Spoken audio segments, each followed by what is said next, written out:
خوش آمدید کہتے ہیں آپ کو آپ کے اپنے چینل میں ملا پور کا سائن۔ لاسٹ ایپیسوڈ میں نے کہا تم خود کیا ہو، مسلمان یا ہندو؟ وہ بولا بس نام کا مسلمان ہوں، کافر کے ساتھ رہ کر میں بھی کافر ہو گیا ہوں۔ آج بڑا پچھتاوا ہو رہا ہے، سخت تکلیف میں ہوں، جیسے کوئی سولی پہ لٹکا ہو۔ تم معاف کر دو تو شاید سکون سے مر سکوں۔ میں نے کہا مجھے میرے رب نے بچا لیا، وہ بڑا ہی کارساز ہے، میں نے تمہیں معاف کیا۔ وہ کراتے ہوئے بولا تم تو بچ گئے ہو، تمہارا دوست یقیناً نہیں بچا ہوگا، وہ اسی خبیث کے ساتھ گیا ہے مہینوں سے۔ مجھ پر جیسے دکھ کا پہاڑ ٹوٹ پڑا، دل غم اور غصے سے بھر گیا، چاہا کہ بخشو کا گلا بھی گھونٹ دوں، لیکن میں ایسا نہ کر سکا۔ مرتے کو کیا مارتا، اس کی آنکھیں پھیل چکی تھیں۔ میں نے اس کی تدفین کرائی، پھر متولی سجاد شاہ کو جا کر ساری بات بتا دی۔ اس نے پہلے تو یقین نہ کیا، پھر کہنے لگا خاموشی بہتر ہے، خواہ پولیس کیس بن جائے گا اور ماشاء اللہ والے چمڑے ادھیڑ دیں گے۔ میں نے کہا ناحق کا خون ضرور رنگ لاتا ہے، ایک دن تو سرکار کو ضرور خبر ہوگی، پھر کیس بھی بڑا ہی بنے گا، ہم سب شریک جرم سمجھے جائیں گے۔ بالآخر ہم نے پولیس کو اطلاع کر دی، انسپکٹر بھاگا چلا آیا۔ اس نے عامل کا دفتر کھلوایا اور سارا سامان ضبط کر کے دفتر سیل کر دیا۔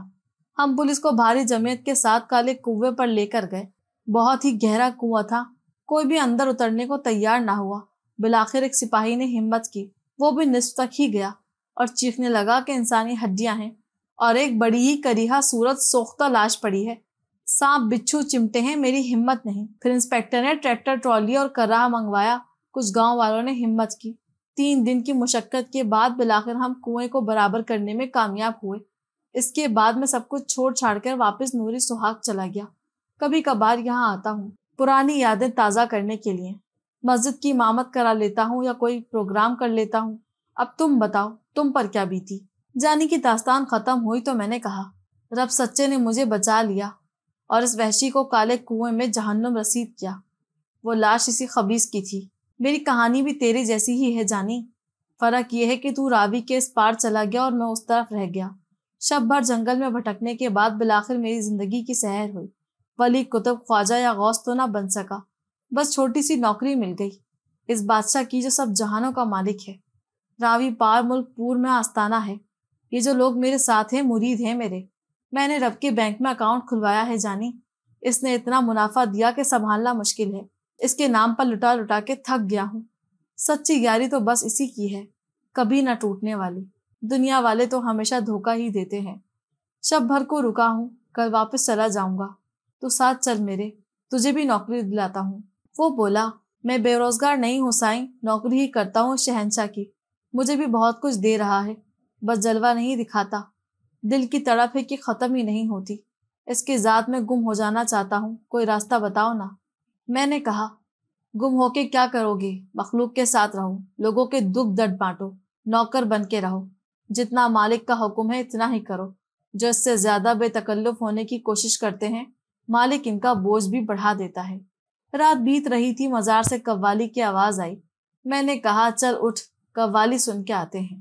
ہم صحن مزار میں جا بیٹھے۔ قوالی اپنے عروج پر تھی، ملنگ بے خود ہو کر دھمال ڈال رہی تھی۔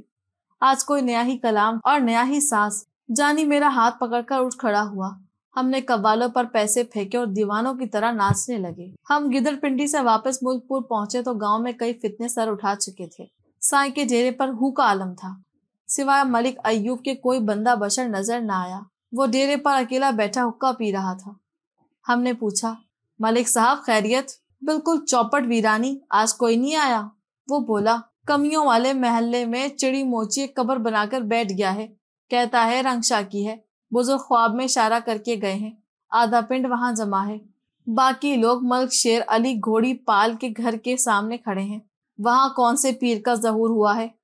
وہاں جنات قبضہ کر کے بیٹھے ہیں جی، رضائیاں تلائیاں کھیس تکیے اڑ اڑ کے باہر آتے ہیں اور آگ لگ جاتی ہے۔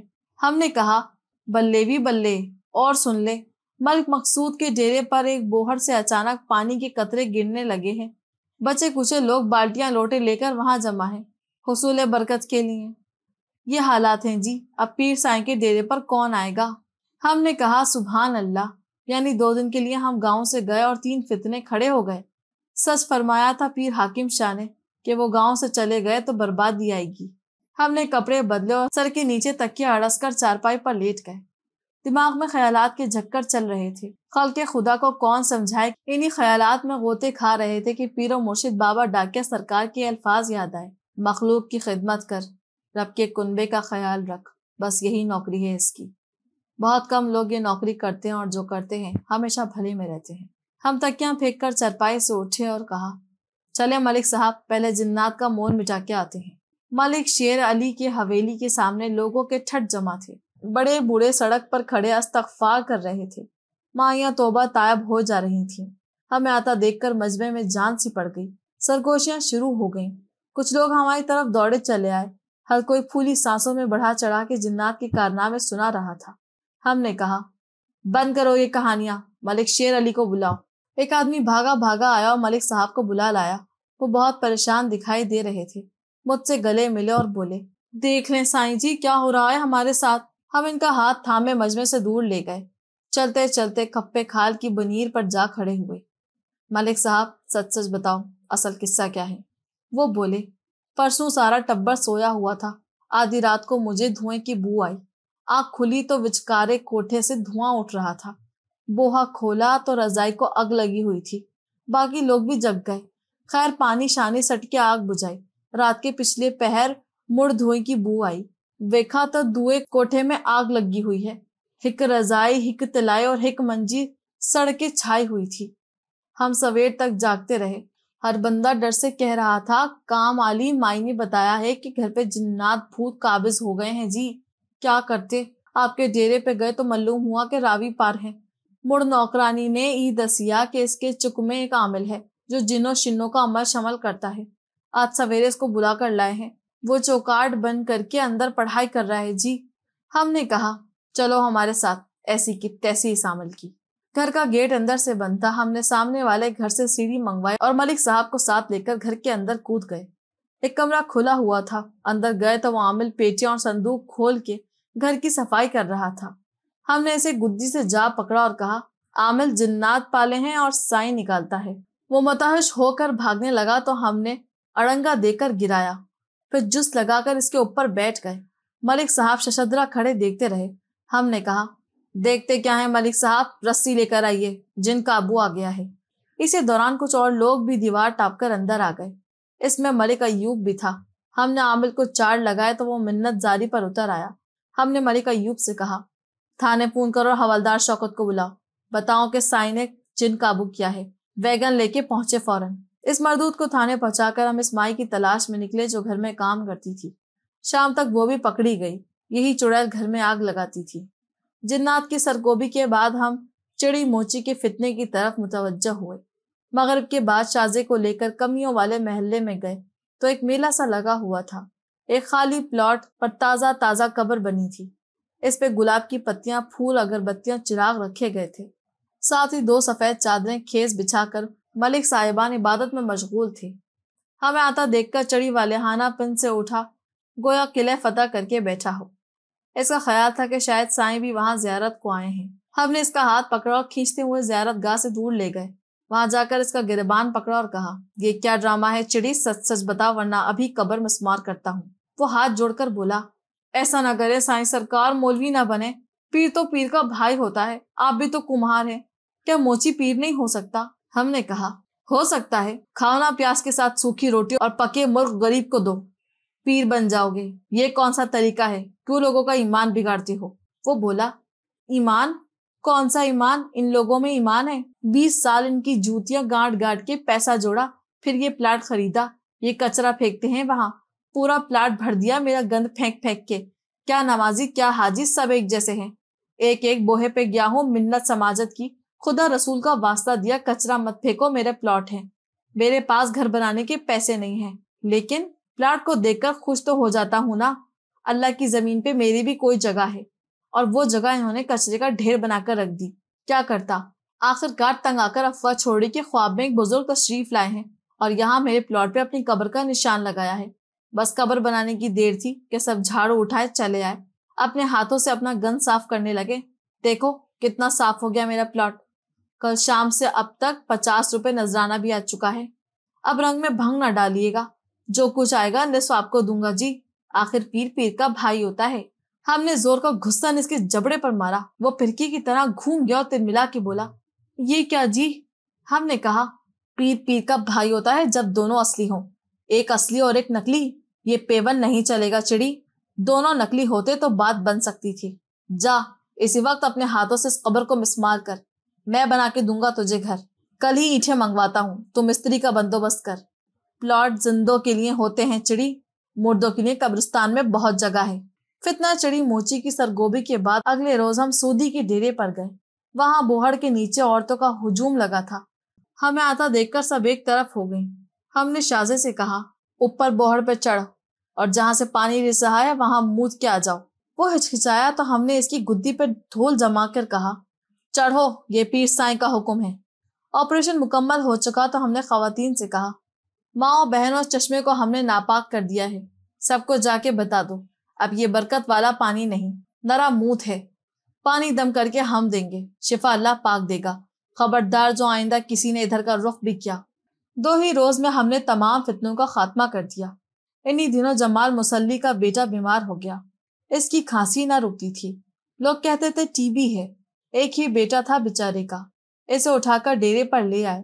ہم نے اسے 100 روپے دیے اور کہا، صبح شہر جا کے ڈاکٹر چشتی کو دکھاؤ، پہلے دوا دارو کراؤ، شام کو ہم تمہارے گھر جا کر دم کرائیں گے۔ مغرب کے بعد وہ ڈیرے پر آیا اور بتایا کہ دوا تو کر دی ہے، اب آپ دم کے لیے تشریف لے آئیں۔ ہم نے اس سے عشاء کا وعدہ کیا۔ نماز کے بعد ہم ڈیرے پہ آئے تو 2-4 مریض اور آئے ہوئے تھے۔ انہیں جھاڑ پھونک کر کے فارغ کیا تو اکیلے ہی مسلیوں والی پنڈ روانہ ہو گئے۔ راستے میں بوہڑ کا ایک گھنا پیڑ تھا، اس کے نیچے خلیل لوہار کی بھٹی تھی اور آٹا پیسنے والی گھراس لگی ہوئی تھی۔ دن کو یہاں رش رہتا تھا، رات کے وقت کی جگہ ویران رہتی تھی۔ ہم درخت کے نیچے سے گزرے تو محسوس ہوا جیسے کسی نے ہمیں آواز دی۔ ہم چلتے چلتے رک گئے، ادھر ادھر دیکھنے لگے، آس پاس کوئی نہ تھا۔ اتنے میں دوبارہ آواز آئی، کیوں لگا جیسے کسی نے ہمیں نام لے کر پکارا ہو۔ ہم نے کہا، کون ہے؟ سامنے آؤ۔ اچانک بوہڑ کے بڑے تلے کے پیچھے سے ایک بونا سا بزرگ نکل کر سامنے آیا۔ ہم خوف زدہ ہوئے کہ الہی یہ کون ہے؟ اس بزرگ کو ہم نے پہلے کبھی نہ دیکھا تھا، اور یہ بوہڑ کے نیچے کیا کر رہے ہیں؟ ان کا قد بمشکل 3.5 فٹ تھا اور سفید لمبی داڑھی گھٹنوں تک آ رہی تھی۔ ہم نے ڈرتے ہوئے کہا، جی بابا جی۔ وہ مسافر کو ہاتھ بڑھاتے ہوئے بڑھے، سلیمان قادری، صدر آل پاکستان سنی مسلم جنات۔ ہماری آنکھوں کے سامنے اندھیرا چھا گیا، ہم دھڑام سے گرے اور بے ہوش ہو گئے۔ ہمیں ہوش آیا تو مریدوں کے نرغے میں چارپائی پر چت پڑے تھے، کوئی پاؤں کی تلیاں ملتا، کوئی ہاتھ مسلتا تو کوئی سر کی مالش کرتا۔ ہماری آنکھ کھلتے ہی سرہانے بیٹھے سجو نے نعرہ لگایا، حق حق پیر سائیں حق حق۔ باقی لوگ بھی اس کی دیکھا دیکھی نعرہ لگانے لگے۔ ہم نے دماغ کی بتی روشن کی اور ٹارچے مار مار کے یادداشتیں کھنگالنے لگے۔ ذہن میں کچھ نقشے ابھرے پھر مٹ جاتے۔ ہم کہاں تھے؟ کل عشاء کی نماز کے بعد کیا ہوا تھا؟ شاید ہم کسی کو دم کرنے جا رہے تھے۔ کس کو؟ ہاں، ہم مسلیوں کی پنڈ جا رہے تھے، جمال کے بیٹے کو دم کرنے۔ اس کے بعد کیا ہوا؟ پھر اچانک بوہڑ کا درخت یاد آیا اور اس کے نیچے کھڑا وہ بونا بزرگ۔ اوہ میرے خدایا! ہم کسی مردے کی طرح کفن پھاڑ کے اٹھ بیٹھے۔ مریدوں کا طرح نکلا اور وہ اچھل کے پیچھے ہو گئے۔ ہم نے کہا، کیا ہوا تھا ہمیں؟ باقی لوگ تو چپ چاپ بیٹھے رہے۔ شاہزہ بولا، سائیں اب خیل لوہار کی بوہڑ تلے بے ہوش ہو گئے تھے۔ نمبردار کا نوکر رات کو درانتیاں لینے گیا تو اس نے دیکھا، پھر ہمیں خبر کی۔ شکر ہے وہ اس وقت وہاں چلا گیا، ورنہ رات کو ادھر کوئی نہیں جاتا۔ وہاں سے لوگ کتراتے ہیں گزرتے ہوئے۔ پہلے بھی کئی لوگوں کو وہاں جنات نظر آ چکے ہیں۔ وہ بوہڑ بہت پرانی ہے سائیں۔ ہم نے تعصب سے کیا، بوہڑ بھاری نہیں شازے، ہم ہلکے ہو چکے ہیں۔ آج ایک بوہڑ بھاری ہوئی، کل ٹاہلی کیکر کریر، سب بھاری ہو جائیں گے۔ انسانوں کا راستہ روک کے کھڑے ہو جائیں گے۔ یہ درخت کس کس پیڑ سے کترا کر گزریں گے۔ انسانوں کی بستی میں جنات کا کیا کام؟ غلطی ہماری ہے شازے، خدمت خلق میں ایسے مصروف ہوئے کہ قرآن کی تلاوت ہی چھوڑ دی۔ وہ جو قاری صاحب ڈیرے پہ آتے تھے قرآن پڑھانے، وہ کیا ہوئے؟ وہ ذکر کی محفلیں کیا ہوئیں؟ وہ حفظ کے دورے کیا ہوئے؟ بات یہ ہے کہ تم سب اول درجے کے لفنٹر ہو چکے ہو۔ پیر سائیں کو بھی لفنٹر بنا کر رکھ دیا ہے۔ اسی دوران ڈاکٹر چشتی ماں ساز و سامان آن پہنچے۔ کہنے لگے، سائیں جی لوگوں کو دم کرتے کرتے خود بے دم ہو گئے ہو، اپنی صحت کا خیال رکھا کرو، بڑا سخت موسم ہے۔ پھر میرا ٹیمپریچر دیکھا، بلڈ پریشر ملاحظہ کیا اور موسمی بخار تشخیص فرما کر ادویات لکھیں اور پرہیز کا مشورہ ارشاد کیا۔ 3 روز بخار میں کٹ گئے، ساتھ ساتھ پچھتاوے کا دکھ کہ میں اتنا کمزور کب سے ہو گیا کہ ایک جن کا سامنا تک نہ کر سکا، تو اس مخلوق کو تڑیاں لگایا کرتا تھا۔ میں نے تو کالے کنویں پہ انہیں شکست فاش دی تھی، اس وقت میں نہتا تھا، آج مریدوں کے جلوس میں چلتا ہوں، اتنا کمزور، اتنا بددل کیسے ہو گیا کہ ایک 90 سالہ بزرگ جن نے مجھے چاروں خانے چت کر دیا۔ 4تھے روز بخار اترا، ہنوز کمزوری باقی تھی۔ ہم نے شازے سے کہا بستر ہمارا بوہڑ کے نیچے لگا دو، آج رات سے ہم چلا کریں گے۔ اس نے بہتر روکا کہ پیر سائیں سردی ہے، بیمار پڑ جاؤ گے، مگر ہم اڑ گئے کہ چلا ہوگا اور ضرور ہوگا۔ خلیل مستری کی بوہڑ کا بھاری پن دور کرنا ہم پر قرض ہے۔ اگلی شب بعد نماز عشاء بوہڑ کے نیچے ہمارا بستر لگا دیا گیا، ساتھ ایک چھوٹا میز دھرا گیا جس پر لالٹین، پانی کا جگ اور کلام پاک رکھا گیا۔ ہم نصف شب تک تلاوت میں مصروف رہے۔ پیڑ کی ٹہنیوں پر وقتاً بوقتاً سرسراہٹ تو ہوتی رہی، رب جانے پرندے تھے یا جنات، مگر سامنے کوئی نہ آیا۔ اسی طرح 2 راتیں مزید گزر گئیں۔ تیسری شب تلاوت میں مشغول تھے کہ سفید روئی جیسے ہیولے بوہڑ سے اترنے لگے۔ ہمارے آس پاس چہل قدمی شروع ہو گئی، مگر ہم نے نگاہ تک نہ کی، مسلسل سورہ بقرہ پڑھ رہے تھے۔ تلاوت مکمل ہو چکی تو ہم نے پورے اطمینان سے مصحف سمیٹی اور سامنے متوجہ ہوئے۔ کیا دیکھتے ہیں کہ سفید لباس اور سفید براق داڑیوں والے درجن بھر بزرگ ہمارے سامنے زمین پر چوکڑی مارے تشریف فرما ہے۔ ان کی گول گول سرخ آنکھیں اندھیرے میں دمک رہی ہیں، ایک جیسا حلیہ اور ایک جیسا لباس، گویا کہ سب ایک دوسرے کی فوٹو کاپی ہوں۔ وہ ہمیں ٹکٹکی باندھ کر دیکھنے لگے اور ہم انہیں۔ بالآخر ہم نے خفیف سا سلام کیا تو سب نے بآواز بلند کہا وعلیکم السلام۔ اس کے بعد پھر ہمیں ٹکٹکی باندھ کر دیکھنے لگے اور ہم انہیں۔ بالآخر ہم نے ایک گلاس پانی پیا اور کہا جی فرمائیے۔ ان میں سے ایک بزرگ بونا اٹھ کھڑا ہوا اور اپنی 4 انگلیوں سے ہماری طرف اشارہ کر کے بولا، اے ہمارے مرنی محسن، ہم آپ کے سپاس گزار ہیں۔ اس رات کالے کنویں پہ آپ کی سنگ باری نے تہلکہ مچایا اور اس تہلکے نے 2 قومی نظریے کے بنیاد رکھ دی۔ اور پاکستان ہندو مسلم جنات کا اجلاس تتر بتر ہوا، پھر بحثیں ہوئیں، ہنگامے ہوئے، فساد ہوئے، جھگڑے ہوئے۔ 2.5 کروڑ ہندو اور 102 کروڑ مسلم جنات ان فسادات کی نظر ہوئے۔ بالآخر آزادی کا سورج طلوع ہوا، برہمن اپنا سامان سمیٹے بارڈر پار چلا گیا اور ایک آزاد مسلم جناتی ریاست کا حصول مکمل ہوا، سرحدیں جس کی چیچا وطنی سے لے کر کمالیہ تک پھیلی ہوئی ہیں۔ ہم اپنے قائد کو ہدیہ تہنیت پیش کرتے ہیں، آپ کی ولولہ انگیز قیادت کو سلام پیش کرتے ہیں، جس نے جنان راوی کو آزادی کی نعمت سے ہمکنار کیا۔